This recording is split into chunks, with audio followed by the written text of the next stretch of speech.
नमस्कार, मैं दुलारे अंसारी और आप देख रहे हैं भारत 36 नेशनल। आज हम मोतीलाल साहू के घर में हैं और हो सकता है कि 3 दिसंबर के बाद मोतीलाल साहू विधानसभा में हो, क्योंकि दावे बीजेपी की तरफ से होते आ रहे हैं। बड़े चुनावों की जिम्मेदारी मोतीलाल साहू को हमेशा मिलती रही है। पिछली बार पाटन से इन्होंने भूपेश बघेल के खिलाफ लड़ा था और इस बार भी जहां से लड़ रहे हैं, कैबिनेट मंत्री के दर्जे प्राप्त आदमी कहा जाता है उन्हें, सत्यनारायण शर्मा, सबसे ताकतवर, सबसे विशाल कहा जाता है। उनके खिलाफ मोतीलाल साहू को टिकट दिया गया और ये टिकट बहुत अहम हो जाता है, क्योंकि चारों विधानसभा में से सबसे ज़्यादा जो रायपुर ग्रामीण है वहाँ पे जनसंख्या पाई जाती है, वहाँ पे सबसे ज़्यादा वोटर पाए जाते हैं। अलग अलग प्रकार के उस वोटरों को कहे तो कुछ बिहारी है, कुछ बंगाली है, कुछ और है, कुछ और है। सारे वोटर एक तरफ नहीं है। देखना अहम हो जाएगा कि ये वोटर किसके तरफ वोट करते हैं और कितना वोट करते हैं, कितने मार्जिन से मोतीलाल साहू जीतते हैं या फिर कितने मार्जिन से मोतीलाल साहू हारते हैं। दोनों बातें उतनी ही अहम है जितना अहम ये चुनाव है। मोतीलाल भैया, मैं ये जानना चाहता हूँ कि चुनाव की सारी तैयारियाँ हो गई है, पर कौन सी ऐसी तैयारियाँ लग रही है जो आपकी तरफ से बचा हुआ है? आज हर तरफ रोड शो है, आपका रोड शो कहाँ है? देखिए, जनता, मतदाता ये पूरी तरह से कमल खिलाने के लिए तैयार हो चुके हैं और सभी जगहों पे बाइक रैलियां निकल रही है। हमारे कार्यकर्ता टुकड़े में जा कर के लोगों से भेंट मुलाकात कर रहे हैं।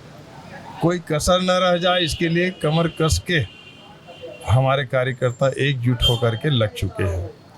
अब पहरेदारी भी करेंगे कि लुटेरा लगे हुए हैं, गुंडा राज चल रहा है, गुंडागर्दी भी हो रही है, कार्यकर्ताओं को धमकाया भी जा रहा है। लेकिन इन सब चीज़ से कार्यकर्ता और मतदाता ये डरने वाले नहीं हैं, क्योंकि गुंडा राज ही तो समाप्त करने का एक उद्देश्य है। तो ये चाहे धमका ले, डरा ले, गुंडागर्दी कर ले और चाहे प्रलोभन दे ले, इससे मतदाताओं को और कार्यकर्ताओं को कोई फर्क नहीं पड़ रहा है। देखिए, कल भी बृजमोहन अग्रवाल के समर्थकों पे हमला हुआ रात के 10:30 बजे। मैं वहीं था तत्पर में। लगातार हमले बृजमोहन अग्रवाल पे, उनके कार्यकर्ताओं पे, आपके भी कार्यकर्ता। क्या लगता है कि ये जो छींटे हैं कहीं ना कहीं मोतीलाल साहू के कार्यकर्ताओं पे भी आएंगे? आ ही रहा है, रोज धमकियां मिल रहा है। एक नर्तक दल गया था, उसको रोक लिया गया था। तो इस प्रकार से ये गुंडागर्दी तो चल ही रहा है। ये रायपुर ग्रामीण में तो और बहुत ज़्यादा है। तो हर जगह फूट डालना, लड़ाना, गुंडागर्दी करना, ये तो बहुत आम बात है, कांग्रेसियों की फितरत में है, ब्लड में है। आपने महतारी वंदन योजना लाया और उसके बाद कांग्रेस ने भी 12,000 के बाद 15,000 की लक्ष्मी पूजा कर दिया है। तो क्या लगता है कि कॉपी पेस्ट की राजनीति कब चल रही है? गंगा जल हाथ में लेकर के कसम खाया था। क्या हुआ गंगा जल का कसम का? एक भी वादा पूरा नहीं किया है। छत्तीसगढ़ की 36 वादे को ये किस मुंह से बोलते हैं? हम जिस योजना को लाते हैं, जिस कार्यक्रम को लाते हैं जनहित के लिए, ये उसमें नकल करते हैं। और नकल करने वालों को तो फिर उसको कुछ होना नहीं है ना। मोदी गारंटी है, मोदी जी के ऊपर पूरी छत्तीसगढ़ की जनता भरोसा करता है। मोदी गारंटी पर पूरा देश की जनता भरोसा करता है। मोदी गारंटी पर पूरी दुनिया भरोसा करता है। ये धोखेबाज, ये कांग्रेस की चलने वाली नहीं है, ये परिवारवाद चलने वाली नहीं है। और जनता समझ चुका है कि किस प्रकार से धोखा दिया है। कहाँ हुआ शराबबंदी, कहाँ मिला रोजगार? सब घोटाले का लूट करके भ्रष्टाचार किया है। उसी लूट के पैसे पे, दम पे क्या सरकार बना लेगा कांग्रेस? ये अब चलने वाली नहीं है। ये छत्तीसगढ़ की जनता जाग चुका है और इनकी पूर्ण रूप से सफाया कांग्रेस का होने वाला है। तो देख सकते थे कि किस तरीके से मोतीलाल साहू कह रहे हैं कि ये मोदी की गारंटी है और मोदी को विश्व गुरु भी कहा जाता है। कहा जाता है कि मोदी बड़े नेता है, विश्व को संबोधन देते हैं। तो इस बार मोदी की गारंटी को लेकर के छत्तीसगढ़ में घोषणा पत्र लॉन्च किया गया। हमारे साथ सुनील शुक्ला जी भी है, जो कार्यकर्ता है, तो बहुत दिनों से बीजेपी से जुड़े हुए हैं और बड़े कट्टर हिंदूवादी नेता कहा जाता है। क्या लगता है मोतीलाल साहू कितने वोटों से जीतेंगे? 20,000 प्लस से मोतीलाल साहू जीत रहे हैं, ये मैं चैलेंज के साथ कह रहा हूँ। और ये भारतीय जनता पार्टी रायपुर ग्रामीण की जनता की गारंटी है। ये रायपुर ग्रामीण विधानसभा की जनता की गारंटी है। 20,000 मतों से विजयी हो रहे हैं और मैं आज इसे घोषणा कर रहा हूं कि मोतीलाल साहू को कोई भी व्यक्ति हरा सकता है, क्योंकि मोतीलाल साहू ऐसे व्यक्ति है, ऐसा स्वभाव है कि भारतीय जनता पार्टी का एक एक कार्यकर्ता उनके पीछे लग के काम कर रहा है, तन से, मन से, धन से, सबसे समर्पित है मोतीलाल साहू जी के लिए। जब भी टिकट दिया गया तो ऐसे लोगों के सामने टिकट दिया गया जो ज्यादा भारी लोग थे, जैसे भूपेश बघेल के खिलाफ टिकट दिया गया, अब सत्यनारायण शर्मा के खिलाफ टिकट दिया गया है।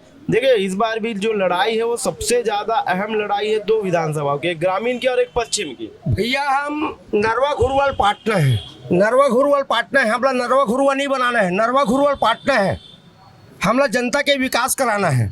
नरेंद्र मोदी जी ऐसे स्वच्छ छवि वाला है जो आज तक के विकास करे हैं, छत्तीसगढ़ भी देखे हैं और छत्तीसगढ़ भी जानते हैं नरेंद्र मोदी जी। तो हमला नरेंद्र मोदी ला और मोतीलाल भैया ला हमला विजय बनाना है और बीजेपी के सरकार बनाना है छत्तीसगढ़ में। पर भूपेश बघेल भी तो बोले थे कि विकास अमन मन भी करे। भाई छत्तीसगढ़िया होती भूपेश बघेल तो आज विकास करा देती, जब बीजेपी के जत का काम हो है ओकरे भर नारा लगावत है, अपन काम करावत हुआ।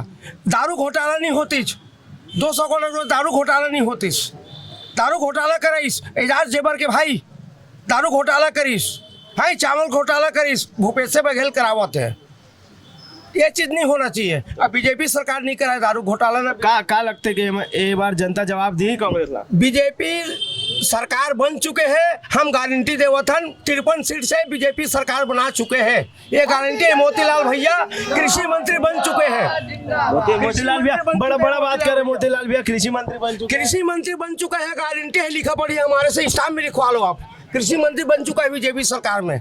एक तरफ महतारी वंदन योजना में आप 12,000 देने की बात करते हैं, उसी महतारी को भूपेश सरकार, कांग्रेस सरकार 15,000 करने की बात करते, तो कहीं 3,000 पीछे तो नहीं है? ये भैया नहीं, देखिए ये झूठा लवरा सरकार है। ये बेरोजगारी भत्ता को भी जब अपने घोषणा पत्र में दिया था कि बेरोजगारी भत्ता देंगे, उस समय इन्होंने कुछ भी नहीं बोला था, सिर्फ बेरोजगारी भत्ता देंगे। लेकिन जब समय आया देने के लिए, जब 6 महीना बचा तब बेरोजगारी भत्ता देना चालू किए, उसमें से कैटेगरी बाज दिए कि एक बच्चों को देंगे। तो इनका कोई भरोसा है? महिलाओं को 15,000 बोले देने के लिए, कैसे देंगे ये भी जब चुनाव जीतेंगे तो बोलेंगे कि हमने क्या ऐसा थोड़ी बोला था घोषणा पत्र में कि हम हर महिला को देंगे। हमने महिलाओं को बोला था, तो एक महिला को आपके घर से दे दिए, जिसके घर में 10 महिलाएं, क्या करेगी फिर, कहाँ जाएगी वो? और नरेंद्र मोदी जी ने बोला है कि हम हर महिलाओं को 12,000 रुपये देंगे साल का, और मेरी गारंटी है, जो विश्व में गारंटी नेता देता है तो हिंदुस्तान की गारंटी कैसी होगी आप लोग समझ सकते हैं इस चीज़ को, और जान सकते हैं कि भारतीय जनता पार्टी की पूर्ण बहुमत के साथ सरकार बन रही है, इसमें कोई दो राय की बात नहीं है। हम लोग आराम से बहुमत के साथ सरकार बना रहे हैं, हमको किसी की जरूरत नहीं है, बहुमत की जरूरत है, बहुमत हमारे पास है और निष्पक्ष रूप से हम सरकार बना रहे हैं। तो देख सकते हैं कि किस तरीके से हमारे साथ सुनील शुक्ला जी थे, जो कहते हैं कि मोदी की गारंटी है, और इस बार का जो चुनाव है वो मोतीलाल वर्सेस सत्यनारायण शर्मा है, मोदी वर्सेस कांग्रेस है, मोदी वर्सेस कांग्रेस है। और बड़ा कैंपेन, बड़ा सब कुछ देखने को मिल रहा है। इस बार का चुनाव बहुत अहम हो जाता है, क्योंकि 15 साल बाद कांग्रेस सत्ता में आई थी, 5 साल नहीं रही कि 5 बड़े बड़े घोटालों का आरोप लग चुका है कांग्रेस पे। क्या ये आरोप को कांग्रेस सिरे से नकार देगी, जनता नकार देगी, या फिर यही कारण हार का कांग्रेस के लिए बनेगा? इसी कारणों से कांग्रेस को हार का सामना करना पड़ेगा। तमाम बड़ी खबरों के लिए देखना ना भूलिए भारत 36 नेशनल। मैं दुलारे अंसारी, कैमरामैन मोंटी सिंह के साथ।